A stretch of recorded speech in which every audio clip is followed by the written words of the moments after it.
의 말씀입니다. 아멘.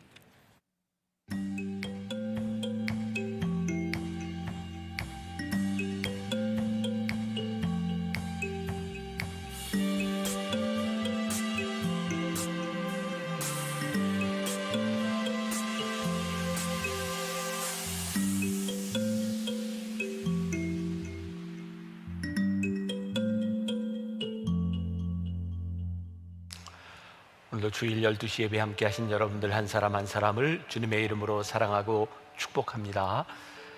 오늘 무엇보다도 또 더 좋은 찬양 불러주신 바리톤 최기돈, 그리고 소프라노 최주원, 그리고 우리 정혜연 집사님 감사합니다. 잠깐 일어나 보실까요? 박수로 축복하고 격려하겠습니다.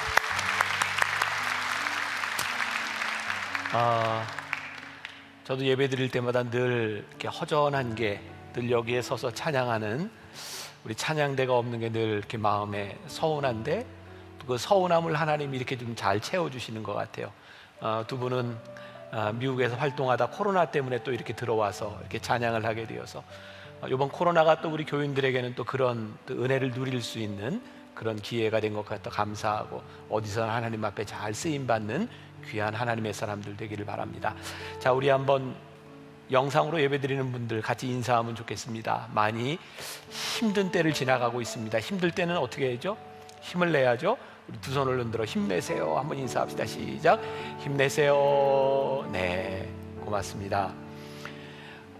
오늘 여러분들이 티저 영상으로 보았던 굉장히 인상적인 뭐가 다가오고 있습니까?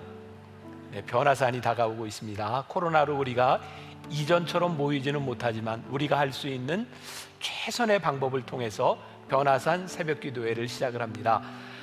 매일 모든 성도들이 모이는 게 불가능한 상황이라 이제 20% 교인들이 모이게 되었기 때문에 새벽에 매일 안수 대상자들만, 거기에 해당하던 분들만 그날 참석하고, 나머지 5일은 여러분들이 집에서 영상으로 드리도록 그렇게 계획을 하고 있습니다. 첫날은 우리가 늘 우리 자녀들을 축복하는 시간이었는데, 우리 아이들은 학교 등교하는 것 때문에 나오는 게 부담스러울 수 있을 것 같아서 아이들은 집에서 첫날 부모님들과 함께 같이 축복 기도하는 시간 가지려고 하고, 첫날은 우리 목회자들 부부, 우리 장로님들 부부, 원로 장로님들 부부, 동행 장로님들 부부, 그 다음에 동산지기 코치들까지만 월요일 날 새벽에 나오고 나머지는 요일에 따라 여러분들이 참석 가능한 날 나오시면 됩니다. 그리고 변화산 이전과 동일하게 매일 기도 제목 여러분 구글에서 쓸 수 있도록 링크 걸어 드릴 거고요. 여러분들이 매일매일 나눠서 하던 헌금을 이번 기간에는 이 땅에 나그네 된 자들을 위하여 사용하려고 생각하고 있습니다. 그 이유는 다음 주에 여러분들에게 설명을 해드리려고 하고요. 이번 변화산이 이전에 오프라인으로 하던 변화산과 다름없이 우리들의 삶을 힘차게 밀어줄 수 있는 동력을 얻는 변화산이 되도록 여러분들이 잘 준비하고 함께 참여하시면 좋을 것 같습니다. 잘 하실 거죠? 이 대답 가지고는 잘할 것 같지가 않은데 잘 하실 거죠?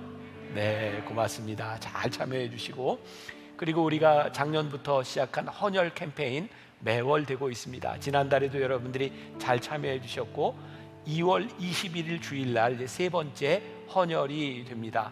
우리 교회로 적십자 버스가 오게 될 텐데, 제가 줌 신방을 하면서 저에게 격려가 되는 말을 들었어요. 우리가 잘하고 있구나. 우리 여자 청년 중에 하나가 병원 수술실에서 근무를 하는데 얼마 전까지만 해도 수술을 하려면 피가 모자라서 한 사람 분량의 피를 나눠서 써야 되는 상황이었다고 합니다. 그런데 우리 교회들이 함께 헌혈하기 시작하면서 요즘 수술실에 피가 제대로 공급된다는 이야기를 들었어요. 여러분, 우리가 정말 잘 귀한 일을 하고 있습니다.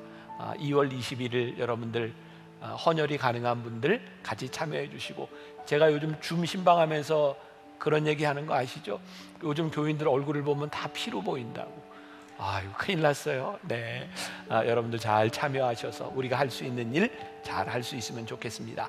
자, 오늘은 특별히 신천 집사님들을 좀 축복하는 시간을 가지려고 하는데, 코로나 때문에 신천 집사 권사 새로운 분들이 이전보다 많이 줄기는 했지만 그래도 많은 분들이 신천으로 이명으로 또 명예로 이렇게 집사님으로 이렇게 올해 새롭게 섬기게 됩니다.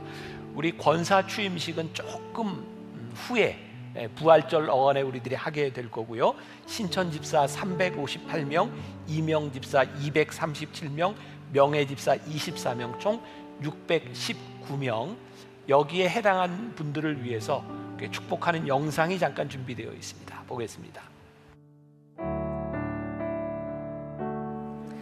네, 새롭게 집사 직분 받으시는 모든 집사님들 사랑하고 또 축복합니다. 이번에 저희 남편도 새롭게 집사 직분을 받거든요. 그래서 저도 또 예전에 제가 받았던 그때의 기억이 또 새롭게 떠오르고 또 너무나 또 기쁜 순간입니다. 지난 10년 동안 함께 예배드리고 또 교회에 등록을 하고 그리고 또 세례를 받고 지금 이렇게 집사 직분을 받기까지의 그 모든 시간 동안 함께 해주신 우리 하나님께 정말 감사드리고 이제는 제가 혼자가 아니라 또 함께 갈 수 있다는 게 정말 큰 기쁨인 것 같아요. 하나님 안에서 함께 서로 감사를 나누고 그리고 또 어려운 일이 있을 때마다 손잡고 함께 기도할 수 있는 동역자가 있다는 게 얼마나 든든한지 모릅니다. 이제는 그 믿음의 여정의 길을 함께 갈 수 있어서 좋아요. 끝까지 이 길을 함께 가기를 소망하고 모든 분들께 축하드립니다. 이번에 신천 집사로 임명되신 모든 분들 주님의 이름으로 축복합니다. 저도 15년 전 간절히 소망하던 집사 직분을 받고 어떻게 믿음의 정체성을 세상에 드러내며 살아갈까 고민하다가 명함 뒤편에 만나교회 집사라고 새겨 넣었던 믿음의 기억이 있습니다. 그 시간들을 통해서 삶이 회복되어지는 소중한 체험을 하였습니다. 신천 집사님들께서도 주신 소명 감당하며 살아가기를 소망합니다. 다시 한번 축하드립니다. 요 대상자들 지금 여기에도 신천 집사, 이명 집사, 명예 집사 대상자들 한번 손 들어 보세요. 여기 있는 분들 중에 네, 여기도 있으시네. 자, 그리고 지금 영상 앞에 있는 분들 중에도 있을 것 같아요. 우리 한번 이분들이 좋은 집사님이 돼서 잘 섬기도록 때로는 너의 앞에 한번 찬양하고 축복했으면 좋겠습니다.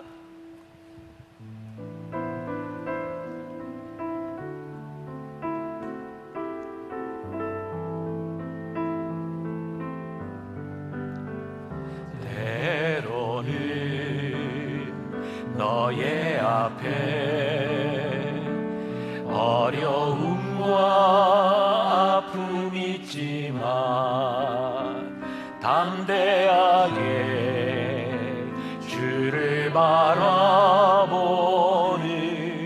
너의 영혼, 너의 영혼, 너의 영혼, 우리 볼 때 얼마나 아름다운지 너의 영혼 통해 큰 영광 받으실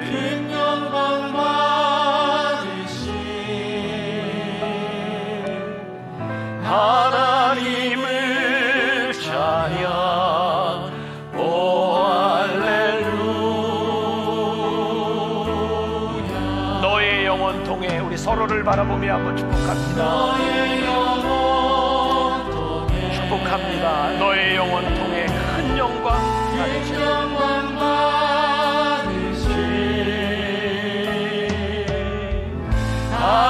하나님을 찬양 오 할렐루야.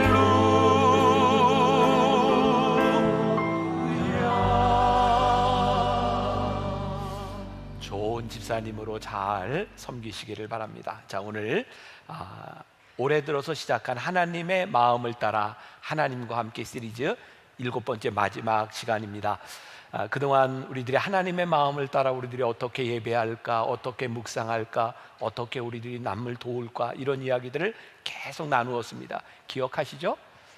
저에게 그런 마음의 소원이 있었어요. 하나님, 정말 우리 교인들, 저도 마찬가지고 우리가 하나님 믿는다고 하는데 하나님 마음을 알고 하나님의 마음을 따라 살기를 원합니다. 오늘도 그 마음의 소원을 가지고 여러분들과 말씀을 나누는데, 이 말씀이 어딘가에서 여러분들의 삶에 부딪힘이 있었으면 좋겠고, 이 말씀이 우리를 아프게 할 때 아프니까 복음이구나, 또 우리들이 고백할 수 있는 시간이 되었으면 좋겠습니다. 제가 지난주에 이어서 아직 이석이 잘 해결이 안 돼서 좀 어질어질해요. 그래서 혹시 어지러우면 앉으려고 의자도 갖다 놨는데, 제가 이렇게 힘들 땐 누가 힘을 내야 될까요? 여러분들이. 제가 참 은혜로 느끼는 건 제가 살살하면 여러분들이 잘 듣는다는 거죠. 그러실 거죠? 네, 자, 오늘 말씀 정말 우리 속에 이 말씀이 부딪히기를 소원하는 마음으로 나누겠습니다. 자, 세상의 모든 종교들, 모든 사람들 선행, 나쁘게 생각하는 사람이 아무도 없습니다. 착하다고 하는 것은 참 좋은 일이기도 합니다. 그래서 모든 종교들, 또 모든 가르침들은 우리들이 어떻게 착하게 살까를 가르치죠. 근데 우리가 믿는 하나님은 단순히 우리들에게 착한 성품에 대한 문제만을 이야기하고 있는 것이 아니라 우리들이 어떤 기준에 서야 되는가를 분명하게 말씀해 주고 있습니다. 오늘 누가복음 6장 32절부터 36절까지 말씀이 그런 말씀이고, 이 말씀의 제일 중요한 구절을 하나 딱 꼽으라 그러면 36절을 꼽을 수 있을 것 같아요. 우리 같이 다시 한번 봉독합니다. 36절 시작. 너희 아버지의 자비로우심 같이 너희도 자비로운 자가 되라. 기준이 뭐예요? 아버지의 자비로우심 같이 너희도 자비로운 자가 되라. 오늘 말씀에 아주 흥미로운 것이 32절에 나와 있어요. 제가 읽어드립니다. 너희가 만일 너희를 사랑하는 자만을 사랑하면 칭찬받을 것이 무엇이냐? 죄인들도 사랑하는 자는 사랑하느니라. 사랑한다, 좋은 말이죠. 굉장히 이기적이고 증오가 많은 이 세상 가운데서 사랑한다고 하는 것은 굉장히 중요한 덕목임에 틀림이 없습니다. 그런데 너희가 너희를 사랑하는 자만을 사랑한다면 그것이 너희들에게 칭찬받은 일이 하나도 없다. 왜?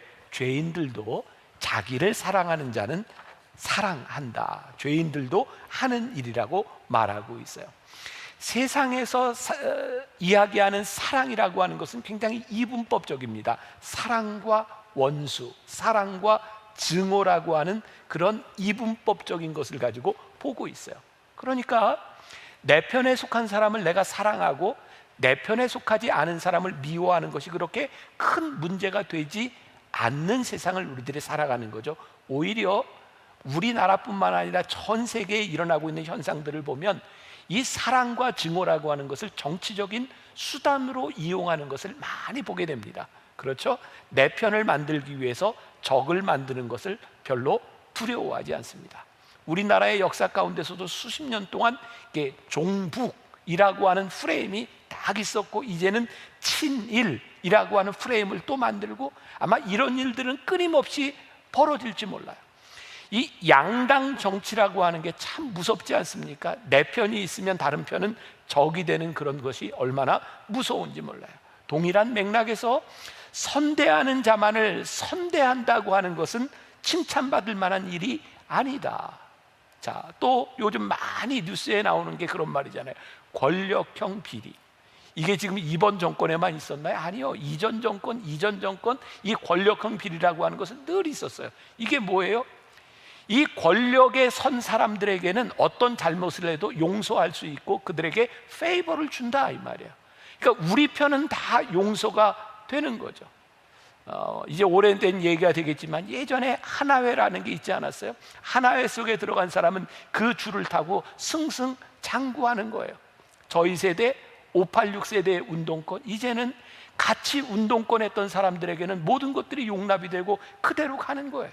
학연, 지연, 같은 데 살았고 같은 학교에 나왔다는 것만으로도 우리 편이 돼버리는 거예요. 우리 크리스찬들에게도 이런 오류가 있죠. 제가 가끔 우리 교인들에게 그런 얘기합니다. 직원을 뽑을 때, 병원의 의사가 간호사를 뽑을 때 교회를 다닙니다, 이게 기준 되어서는 안 됩니다. 그리고 우리들끼리도 교회를 다닙니다 라고 하면 무조건 감싸 안으려고 합니다. 아니요. 우리가 그리스도인이기 때문에 교회를 다닌다고 하는 것 때문에 우리 편이 되고 상대방이 적이 되고, 이것 하나님이 우리들에게 말씀하시는 것이 아니라는 겁니다. 자, 누가복음 6장 34절, 너희가 받기를 바라고 사람들에게 구워주면 칭찬받을 것이 무엇이냐? 죄인들도 그만큼 받고자 하여 죄인에게 구워주느니라. 우리가 누군가에게 받기를 바라고 구워주는 것, 그것도 죄인들도 하는 일이다. 자, 받기를 받고 구워준다는 게 무슨 일일까요? 구워주는데 내가 누군가에게 받을 생각을 하고 있어요. 그러니까 주는데 그게 선한 의도가 아니라, 선물이 아니라 뇌물이 돼버리는 거죠. 여러분, 성경은 우리들에게 자본주의를 부정하지 않습니다. 성경을 보면 돈 많은 자와 돈 없는 자, 부자와 가난한 자가 있다고 하는 것을 분명히 이야기하고 있어요. 그런데 문제는 뭔지 아세요? 돈 많은 자가 가난한 사람에게 돈을 구워주면서 그 사람에게서 이자를 받으려고 한다면 그것은 옳은 일이 아니다. 저는 오늘 설교를 하면서 제 마음 가운데, 하나님, 진짜 이 세상을 바꿀 수 있는 것이 무엇일까요? 어떤 법, 제도? 지금 우리들 보면서 참 안타까운 게 그런 거 아니에요? 문제가 생길 때마다 법을 만들어요. 누구 방지법, 무슨 방지법. 여러분, 법으로 해결될 수 있을까요? 참 사람은 법을 만들면 교묘하게 그 법을 벗어날 수 있는 생각들을 또 하게 되죠. 저는 법에 대한 문제가 아니라 오늘 하나님의 자비하심을 아는 하나님의 마음을 가진 사람들이 무엇을 하느냐에 대한 문제이지, 이건 법과 제도에 대한 문제가 아닌 것 같아요. 이 세상을 바꿀 수 있는 것, 우리의 가정을 바꿀 수 있는 것, 이 나라와 이 민족을 바꿀 수 있는 것, 하나님의 말씀이 우리 가운데 와서 역사하게 하여 주옵소서. 좋은 예가 될지 모르겠어요. 제가 목회자들, 우리 이제 동료들, 우리 직원들 이렇게 식사할 때 되면 제가 제일 잘하는 것 중에 하나가 서빙하는 사람들에게 이게 팁을 주는 걸 제가 잘해요. 저에게 어떤 마음이냐면, 제가 서빙하는 그 사람보다는 내가 조금 여유가 있으니까 조금이라도 도움을 주면 좋겠다, 늘 그런 마음을 가지고 저는 팁 잘 주는 목사입니다. 그런데 가끔 팁을 주려고 지갑을 열어봤을 때 10,000원짜리가 없을 때가 있어요. 그런가 하면 어떤 때는 지갑을 놓고 갈 때도 있어요. 팁을 5만 원 이렇게 주는 건 너무 과하다, 이런 생각이 되기 때문에 제가 그때가 되면 이렇게 잔돈이 없으면 옆에 있는 목사님들한테 혹시 10,000원짜리 가지고 있는 사람이 있어? 이렇게 물어보면 표정들이 별로 안 좋아요. 그리고 옆에 있는 사람이 그렇게 생각을 할지도 모르는 거. 내가 괜히 이 자리에 앉았다. 그리고 이렇게 10,000원짜리를 꺼내줘요. 그럼 제가 10,000원짜리를 받아서 이렇게 팁을 주고, 그리고 제가 그 목사님에게 5만 원짜리를 대신 줘요. 10,000원 줬으니까 5만 원 가져. 괜찮은 목사잖아요. 저는 10,000원 받고 5만 원 주는 게 기쁨이라고 생각하는 거예요. 그리고 이제 다음에 식사하러 왔는데 또 그런 일이 생기는 거예요. 제가 지갑을 안 가져왔든지 또 10,000원짜리가 없어서 혹시 10,000원짜리 있는 사람 있어? 그러면 여기저기서 막 나와요. 그냥 그런 생각을 해봐요. 아마 그때 보았던 기억 때문에 10,000원을 내면 5만 원을 받을 수 있기 때문에 주는 것인지, 아니면 자꾸 이제 저도 나이 들어가니까 깜빡깜빡하는 목사가 불쌍해서 흔쾌히 내주는 것인지, 자, 이런 생각을 해보는 거야. 똑같이 10,000원을 내고 똑같이 돈을 내지만 그 마음이 어떠냐 하는 것이 다르다. 오늘 여기에서 많은 것들을 이야기하고 선한 것들과 사랑하는 것들과 자비를 베푸는 것들에 대해서 이야기하는데 그 마음이 어떠한가를 오늘 성경이 우리들에게 분명히 가르쳐주고 있는 거예요. 하나님의 마음을 따라 사는 사람들이 하는 일과 그냥 선행을 베푸는 것과는 다르다고 하는 것을 이야기하고 있는 거예요. 그러면 하나님의 마음이 어떤 마음일까요? 하나님의 자비는 선별적이지 않다는 거예요.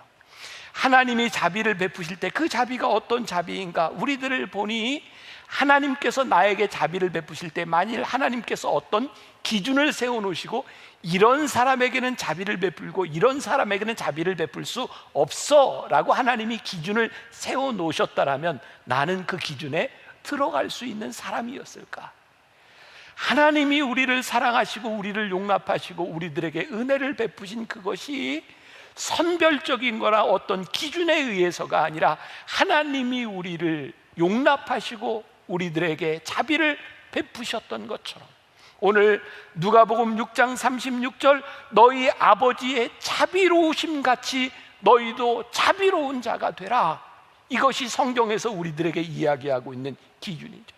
은혜를 아는 그리스도인들은 자격 없는 가난한 사람들을 제외하거나 쉽게 포기하지 말아라. 그리스도인의 자비는 자비를 받아야 할 사람의 어떤 가치에 있는 것이 아니라 하나님께서 베푸신 그 자비로 말미암아 우리도 가치 있는 사람이 되었던 것처럼 우리가 자비를 베푸는 기준도 일정한 가치 기준에 도달한 사람들에게만 베푸는 것이 아니다. 근데 이게 얼마나 힘들어요. 제가 지난주에는 택시를 타고 다닐 일이 몇 번 있었어요. 제가 또 택시를 타면 요즘 택시 기사들이 많이 힘들다는 이야기를 듣기 때문에 제가 가능하면 10% 이상은 팁을 준다. 그분들에게 조금이라도 도움이 되었으면 좋겠다. 늘 그런 마음을 가지고 있거든요. 그런데 요번에 택시를 타면서 어떤 분에게는 팁을 줬고 어떤 사람에게는 카드로 그냥 그 금액만 딱 결제를 했어요. 너무 불친절한 거예요. 그런데 오늘 말씀을 준비하는 여기서 제가 딱 마음에 걸린 거예요. 그래, 네가 그 설교를 할 자격이 있니? 자, 이게 저에게만 어려운가요? 여러분들 다 똑같지 않나요? 사실 우리들이 누군가에게 자비를 베풀고 누군가에게 조그만 은혜를 베푼다고 할 때에도 우리들에게는 다 이유가 있고 내 기준에서부터 자비가 베풀어지고 그렇지 않을 때가 있는 거예요. 근데 오늘 성경이 우리들에게 뭐라고 말씀하고 있어요? 아니, 하나님께서 우리를 기준으로 삼아 우리에게 자비를 베푸신 것이 아니라면 너희도 너희 기준과 너희의 기분에 따라서가 아니라 아버지의 자비로우심 같이 너희도 자비로운 자가 되라. 이 세상의 기준과 완전히 다른 것을 우리들에게 말씀하고 있는 거예요. 마태복음 18장에 보면 유명한 이 빚을 탕감해 준 이야기가 나오죠. 어떤 임금이 1만 달란트 빚진 사람의 빚을 탕감해 주잖아요. 1달란트가 한 사람의 15년 노동해서 버는 그 돈이라고 하니 1만 달란트라고 하는 것은 우리가 계산할 수 없는 돈이에요. 무한대인 거예요. 그 임금이 그 사람이 1만 달란트의 빚을 탕감해 줬는데 어떤 일이 일어났어요? 이 사람이 가다가 자기에게 100데나리온 빚진 자, 한 데나리온은 한 사람의 하루 품삯이니 100일 정도 품삯밖에 되지 않는 그 사람을 용서하지 못해. 그것을 갚으라고 멱살을 잡는 거예요. 옥에 가두는 거예요. 그때 임금이 그 사람에게 뭐라고 이야기해요? 마태복음 18장 33절, 내가 너를 불쌍히 여김과 같이 너도 내 동료를 불쌍히 여김이 마땅하지 아니하냐. 여기서 무엇을 이야기하고 있어요? 돈의 많고 적음을 이야기하고 있는 것이 아니야. 내가 너를 불쌍히 여겼으니 너도 불쌍히 여기는 것이 마땅치 아니하냐. 용서와 자비는 많고 적음에 대한 문제가 아니라 마땅한 일이라고.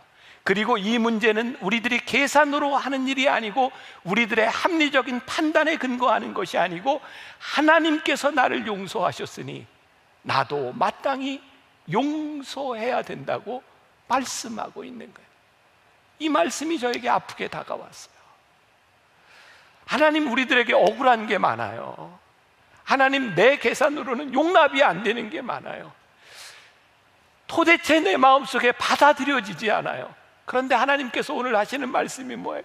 이놈아, 내가 너를 용서하고 내가 너를 받아들이는 것처럼 너도 그렇게 받아들이는 사람이 되어라. 오늘 이 말씀이 우리들에게 아프게 다가왔으면 좋겠어요. 팀 켈러 목사님이 쓴 복음과 삶이라고 하는 책에 이런 구절이 있어요. 자신의 도덕성과 훌륭한 됨됨이로 하나님의 자비를 얻을 수 있다고 믿는 그저 독실하기만 한 사람은 소외된 사람들을 경멸하기 쉽다. 나는 열심히 여기까지 올라왔어. 그러니 다들 그렇게 할 수 있다고 도덕주의자는 속으로 이렇게 말하지만 그리스도인은 속으로 이렇게 말한다. 지금의 나는 순전히 하나님의 자비로 이루어졌어. 나는 다른 사람들과 하나도 다를 바 없이 똑같다. 세상에서 말하는 긍휼과 신앙적인 긍휼의 차이는 무엇일까요? 세상은 가진 사람들에게 선행을 요구해요. 아마 우리들이 교회에서도 그런 얘기 참 많이 하지 않았습니까? 여러분, 하나님께서 여러분들에게 이렇게 축복해 주셨으니 여러분들 어려운 사람을 도우십시오. 이런 이야기를 할 때마다 내가 평균보다 많은 것을 가지고 있는 사람들은 어떤 도덕적 의무감, 때로는 죄책감 같은 것을 느껴요. 그리고 내가 이런 상황에서 누군가에게 도움을 줄 때 우리는 도덕적 우월의식에 빠질 수도 있어요. 그런가 하면 내가 누군가를 도움으로 인해서 도덕적인 보상 심리를 받아요. 그래, 내가 이 정도 도왔으니 나는 이제 이렇게 살아갈 수 있어. 자기 위안에 빠지기도 해요. 어느 순간 우리들에게 누군가를 돕는다고 하는 것이 우리들에게 의무감으로 자리 잡기 시작해요. 그리고 이 의무감이 우리들에게 부담이 되기 시작할 때 우리는 죄책감에 빠져요. 죄책감에 빠지면 어떤 일이 일어나는지 알아요? 의도적으로 어렵고 힘든 사람들의 이야기를 회피하려는 경향들이 있어요. 세상이 이야기하고 있는 기부, 남을 돕는 것, 그것과 성경이 우리들에게 이야기하고 있는 자비는 조금 다른 것 같아요. 도표를 하나 보내드릴까요? 보여드릴까요? 2018년도에 사람들에게 기부 동기에 대해서 물었습니다. 다 좋은 이야기입니다. 시민으로서 해야 할 책임이라고 생각해서 불쌍한 사람을 위해서 남을 돕는 것이 행복해서 남의 도움을 받은 적이 있고 이를 갚고 싶어서 다 좋은 이야기들이에요. 여러분, 한번 가만히 생각해 보세요. 우리들 주변에 지금 누구를 돕는다고 하는 이야기들, 특히 NGO 단체에서 후원자들을 모집하는 영상들이 되게 어떤 거예요? 거의 대부분이 아프리카의 빼짝 마른 아이들이 눈물을 뚝뚝 흘리고 있는 장면이나 아이들의 몸에 상처가 나서 짓물러서 막 벌레가 있는 그런 모습들을 보여주거나, 그 아이들을 바라보는 사람들이 그 영상을 바라보면서 죄책감을 느끼는 거예요. 그래서 그 죄책감에서 벗어나는 제일 좋은 방법은 정기적으로 돈을 보내는 일이에요. 그리고 도덕적인 위안을 가지고 우리는 그 부담에서 벗어나려고 하는 것들이죠. 이것이 세상에서 이야기하는 누구를 돕는 것들에 대한 방법들, 동기들이. 그런데 하나님은 오늘 우리들에게 무엇을 말씀하고 있는가? 얘들아, 단순히 너희들이 도덕적인 동기, 그 도덕적인 우월의식, 그런 책임에서 벗어나는 것이 아니라 하나님께서 우리들에게 베풀어 주셨던 자비와 사랑을 생각하며 네가 다른 사람들을 바라보며 하나님의 마음으로 느낄 수 있는 그 아픔을 느낄 수 있으면 좋겠다. 단순히 우리들이 가지고 있는 물질적인 그런 차원에서, 선행이라고 하는 차원에서 내가 있는 것을 가지고 돕는 그런 도덕적인 생각이 아닌, 물질적 가치에 기반을 둔 것이 아닌 하나님께서 우리들에게 주시는 그 자비하심이 너희들 가운데 있으면 좋겠다. 고린도후서 8장에 보면 사도 바울이 굉장히 기뻐하는 장면이 하나 나와요. 고린도후서 8장에 그 당시 예루살렘 교회에, 예루살렘에 기근이 들었다는 소식을 듣고 마케도니아에 있는 교인들이 돈을 모아서 보내는 장면이 나와요. 고린도후서 8장 2절에 이렇게 되어 있어요. 환난의 많은 시련 가운데서 그들의 넘치는 기쁨과 극심한 가난이 그들의 풍성한 연보를 넘치도록 하게 하였느니라. 나중에 가셔서 다시 보세요. 이게 무슨 의미인가? 고린도후서 8장 2절. 이게 지금 무슨 얘기냐면, 예루살렘 교회가 어렵다는 이야기를 들었는데 마케도니아에 있는 교인들이 돈을 모았어요. 그런데 예루살렘 교회는 마케도니아보다 훨씬 더 부자입니다. 거기는 상업의 중심지였고 거기는 돈 많은 사람들이 있고 거기에 기근이 들었다는 이야기를 듣고 마케도니아에 있는 교인들이 돈을 모았는데, 그 마케도니아에 있는 대부분의 교인들은 노예들이었습니다. 극심한 가난을 경험한 사람들이었고 어려움에 처한 사람들이었습니다. 그런데 그들이 예루살렘 교회가 어렵다는 이야기를 듣고 그들이 돈을 모아 보내면서 그들이 넘치는 기쁨을 경험하게 돼요. 이 논리가 우리들이 가지고 있는 부자와 가난한 자에 대한 논리가 아니라 하나님의 은혜를 경험한 자들에게서 나오는 자발적인 넘치는 사랑에 대하여 이야기하고 있는 거예요.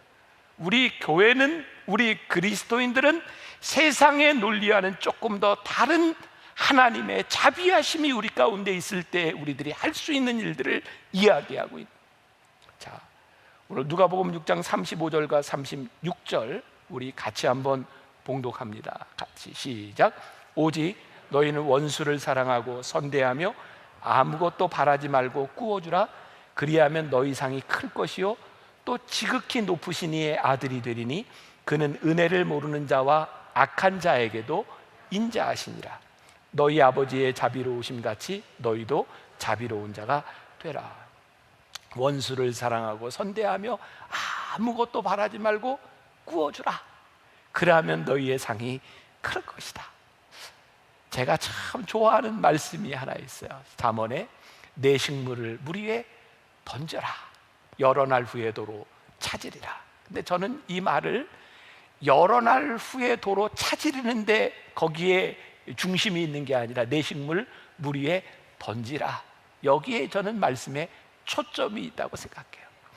하나님께서 우리들에게 사랑과 은혜를 베풀어 주셨으니 너희도 아무것도 바라지 말고 그냥 주어라. 이 말씀 굉장히 힘든 말씀입니다.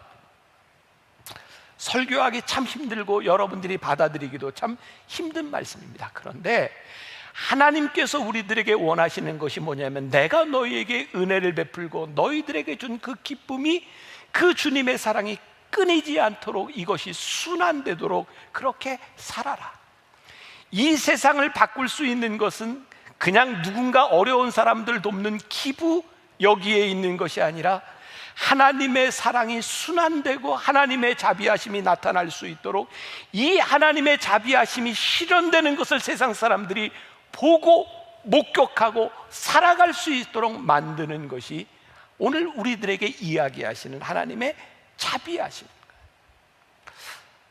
제가 김영석 교수님을 참 좋아해서 그분이 쓰는 글들을 거의 다 보게 되는 것 같아요. 김영석의 백세 일기에 보면 나오는 이야기입니다.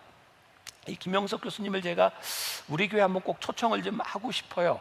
이 코로나가 좀 지나가면 우리가 같이 좀 말씀을 들을 기회가 있으면 좋을 것 같은데, 이 교수님이 캐나다에서부터 어떤 우편물을 받게 되었답니다. 세상을 떠난, 여긴 실명이 밝혀져 있지 않고요, B라고 하는 여의사의 이야기입니다. 의대를 졸업하고 고향인 대구에 내려가서 많은 의료 활동을 하고 어려운 사람을 돕다가 83세의 나이로 세상을 떠난 분입니다. 여러 해 전 김영석 교수가 어디에서 강의를 하고 나오는데 30대 남성이 자기에게 찾아와서 이렇게 이야기를 하더래요. 김영석 교수님, 제가 어려울 때 학비를 도와주셔서 감사합니다. 근데 아무리 생각해도 이 교수님이 이 젊은 남자에게 학비를 대준 기억이 나지를 않더라는 거예요. 근데 이 젊은이가 이렇게 이야기를 합니다. 사실은 세상을 떠난 그 B라고 하는 의사 선생님이 저에게 장학금을 주셨어요. 근데 그분이 저에게 이렇게 이야기를 했습니다. 이 돈은 내가 주는 것이 아니고 내가 대학에 다닐 때 김영석 선생님이 도와준 것이니 이것은 김영석 선생님이 너에게 주는 거야. 그때 김영석 교수님이 생각하게 되죠. 80여 년 전 이분이 중학교를 다닐 때 모울이라고 하는 선교사가 김영석 교수님이 어려울 때, 가난할 때 공부할 수 있도록 장학금을 주면서 이렇게 이야기했다는 거예요. 이것은 예수께서 주시는 것이야. 예수님께 갚는 것이 아니니까 너의 가난한 제자가 생기면 예수님을 대신해 주면 돼. 바로 이 사랑이 몇 사람을 거쳐서 지금 나오고 있는 거예요. 그리고 거기 영어식 표현에 참 좋은 표현이 있어요. Pay it forward라고 하는, Pay it forward. 다른 사람에게 갚아주어라. 우리들이 하나님의 은혜와 사랑과 자비를 우리들이 받았으니 이제 너희는 그 사랑과 자비와 은혜를 하나님의 마음으로 다른 사람들에게 갚아주어라. 이것이 선행의 순환, 하나님의 자비가 순환되고 하나님의 자비가 우리들 가운데서 나타나는 거죠. 저는 이 일이 가능하기 위해서 우리들에게 아픔이 필요하다는 생각을 해요. 오늘 말씀을 묵상하다가 제가 깨닫게 된 거예요. 하나님께서 우리들에게 자비를 베푸실 때 하나님은 어떤 마음이셨을까? 우리를 바라보며 아파하셨던 마음, 그 아픔이 하나님께서 우리를 향해 자비를 베푸시는 이유가 아니었을까? 그러면 우리가 누군가에게 자비를 베풀기 위해서는 우리들에게 어떤 마음이 필요할까? 우리도 그 사람을 바라보며 아픈 마음이 생길 때 우리가 자비를 베풀 수 있지 않을까? 제가 MMP 목사님들하고 이렇게 같이 이야기를 나눌 때였어요. 한 젊은 목사님이 저에게 이렇게 질문을 했어요. 목사님은 목회에서 뭐가 제일 힘드세요? 미운 사람 때문에 힘들지 않으세요? 이 말은 무슨 얘기예요? 지금 이 젊은 목사님이 목회를 하면서 미운 사람 때문에 힘든 거예요. 제가 이렇게 대답을 했어요. 언제부턴가 내 마음에 미운 사람이 사라지더라고요. 나를 힘들게 하는 사람이 미워지면 참 힘들 텐데, 어느 날 하나님께서 그 교인도 너에게 맡겨준 양이다 라고 하는 것을 깨닫게 하신 순간부터 그 양이 내 양이고 하나님께서 나에게 맡겨주신 자식과 같다고 생각하니 안타깝고 불쌍한 마음이 들지 미워지지 않더라. 요즘 오스왈드 챔버스의 주님은 나의 최고봉 가지고 우리들이 계속 새벽 묵상하잖아요. 그 준하체에도 그런 얘기가 나오잖아요. 하나님, 예수님께서 베드로에게 내 양을 먹이라 라고 말씀하셨을 때 그 양 가운데는 못생긴 양, 말 안 듣는 양, 예쁜 양, 털이 긴 양, 짧은 양, 지저분한 양, 냄새나는 양, 별별 양이 다 있다고. 근데 그게 누구예요? 다 내 양이다. 미움이 아닌 아픈 마음이 들기 시작할 때, 아픔의 영역이 넓어지기 시작할 때 우리들에게서 자비함이 나오는데, 우리들이 그 아픔을 우리들이 가지지 못하고 살아가는 것은 아닐까? 여러분, 아픔은 다 동일하지 않아요? 여러분들 아이들 키울 때, 아니 여러분들이 어렸을 때 생각해 보세요. 여러분들은 어떤 거에 그렇게 목매달고 막 아팠던 기억이 나요? 애들 데리고 슈퍼에 갔다가 마켓에 갔다가 애들이 먹는 거에 꽂혀서 떼를 쓰기 시작하면, 애들이 울기 시작하면 하늘이 무너지듯이 울잖아요. 근데 그 애들은 그 먹는 거에 그 아픔이 있는 거예요. 그러니까 거기에 우는 거예요.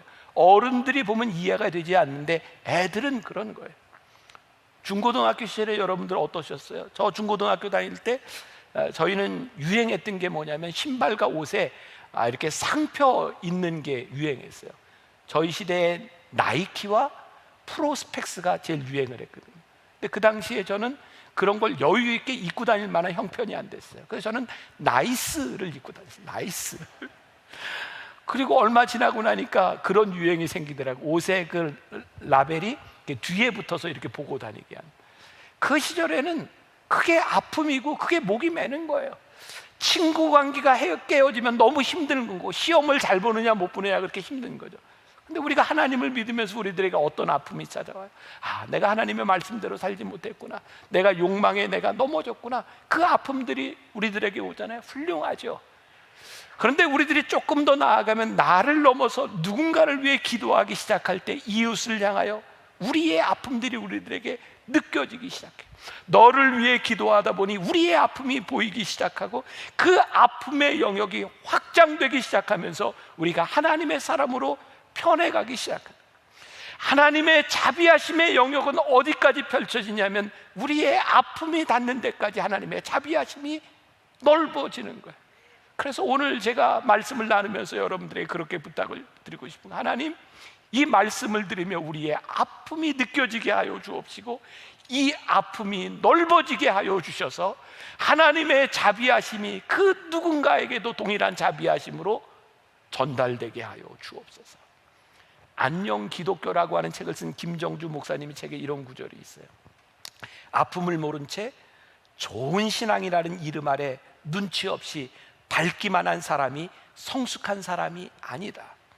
다른 사람의 아픔과 내가 속한 공동체의 아픔과 내가 밟고 있는 이 땅의 아픔과 함께하지 못하는 밝은 신앙은 본인에게는 태양처럼 밝고 좋겠지만 타인에게는 그늘처럼 어둡다. 전 돌아가신 오카는 목사님이 하셨던 말씀이 기억에 많이 남아 있어요.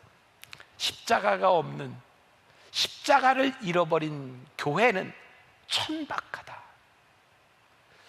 우리들에게 십자가의 아픔이 느껴져야 하나님의 자비하심이 살아날 수 있는데 우리들이 그 아픔을 잊고 살아가는 것은 아닌가. 아픔의 영역이 커질 때 우리들에게 기쁨과 감동이 있는데 우리들이 그것을 잊고 살아가는 것은 아닐까. 제가 한 가지 이야기를 하고 말씀을 마치려고 그래요. 여러분들 중에 혹시 기억나는 분이 있을지 모르겠어요. 몇 년 전에 저희 교회는 1년에 몇 차례씩 이렇게 한샘 치고 헌금하잖아요. 우리들이 아픔이 느껴지는 것에 우리 한샘 치고 헌금합시다. 근데 요즘 한샘 치고 헌금을 하면 우리 교인들이 아닌 이렇게 방송을 보는 분 중에 10%에서 20% 정도는 외부 교인들이 같이 헌금을 하세요. 그런데 제가 한샘 치고에 대한 이야기를 했을 때 어떤 분이 저에게 연락을 했는데, 전화를 하고 저도 한샘 치고 헌금을 하고 싶습니다, 그런 전화였어요. 근데 죄송하게도 제가 그분이 헌금하겠다고 하는 그 액수를 들었을 때 저에게까지 전화해서 헌금할 만한 액수가 아니었어요. 자, 굉장히 제가 지금 세속적이고 좀 그런 사람으로 보이죠. 그런 정도의 액수가 아니었어요. 근데 그분이 저에게 굳이 전화를 하고 연락을 하고 한샘 치고 헌금을 했어요. 근데 그분이 어떤 분이었냐면 제주도에서 혼자 불치의 병을 앓고 마지막을 보내고 있는 분이었어요. 근데 참 이상하죠. 돈의 액수에 대한 문제가 아니라, 헌금에 대한 액수에 대한 문제가 아니라 그분의 아픔이 제 마음에 와닿은 거예요. 저분을 한번 찾아가서 위로해 줬으면 좋겠다. 제가 주소를 묻고 찾아갔어요. 그분에게는 굉장히 뜻밖의 일이었고, 그분이 저를 맞으러 이렇게 준비해 놓는 상황이, 그분이 코에 산소 호흡기를 꽂고 이렇게 움직이려면 산소통을 들고 움직여야 되는, 이걸 빼면은 힘들어서 견디지도 못하는 분이었어요. 그분을 위해서 기도를 하고 나오면서 혹시라도 무슨 일이 있으면 기도하고 어려운 일이 있으면 이렇게 이야기하세요. 늘 저희 교회 예배를 영상으로 드리는 분이었어요. 그러다 어느 날 저와 통화를 하고 싶다고 연락이 왔어요. 전화를 딱 들자마자 이게 심상치 않구나. 그분의 호흡, 말하는 소리가 굉장히 힘겨웠어요. 제가 다시 또 찾아가게 되었고요. 그분이 저에게, 목사님, 제가 이제 세상을 떠날 때가 멀지 않은 것 같은데, 제가 어머니에게 받은 유산을 가지고 제주도에서 전세를 살면서 있었는데 이제 제가 죽으면 이걸 어떻게 할까요? 그래서 집을 월세로 옮겼어요. 그리고 이 전세, 목사님이 이걸 알아서 잘 써주셨으면 좋겠어요. 저에게 믿을 사람이 목사님밖에 없어요.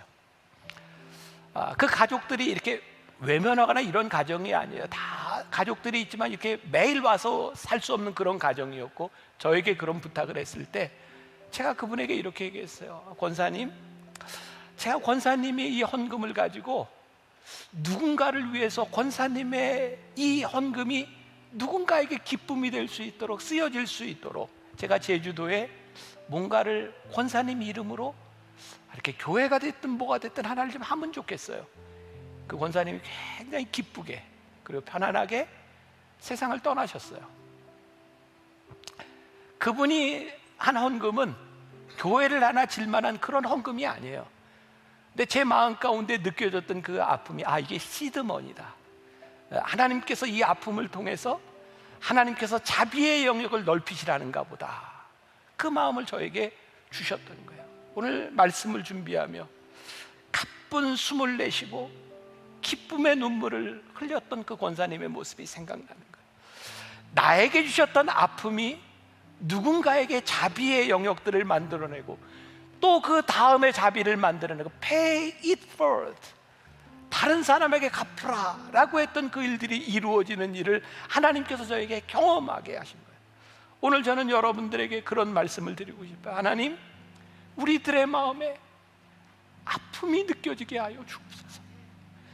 하나님의 자비하심 같이 우리도 자비할 수 있는 사람이 되게 하여 주옵소서. 조그만 나의 아픔이 아닌 우리의 아픔이 커질수록 우리의 믿음을 성숙하게 만들어 가시는 하나님의 마음을 아는 성도들이 되게 하여 주옵소서. 지금 우리 사회, 우리나라 보면 너무 우리 마음 아프잖아요. 다른 사람의 아픔에 아파하지 못하고 누군가를 향해서 정죄하고 누군가를 향해서 화살을 돌리려고 하는 이 시대를 살아가며 우리 하나님을 믿는 우리들의 마음 가운데 아버지, 아픔이 우리들에게 느껴지게 하여 주옵소서. 오늘 여러분들에게 그 하나님의 아픔이 찾아오기를 간절히 소원합니다. 하나님 아버지의 자비하심 같이 우리도 그렇게 자비하기를 원합니다. 기도할 수 있는 여러분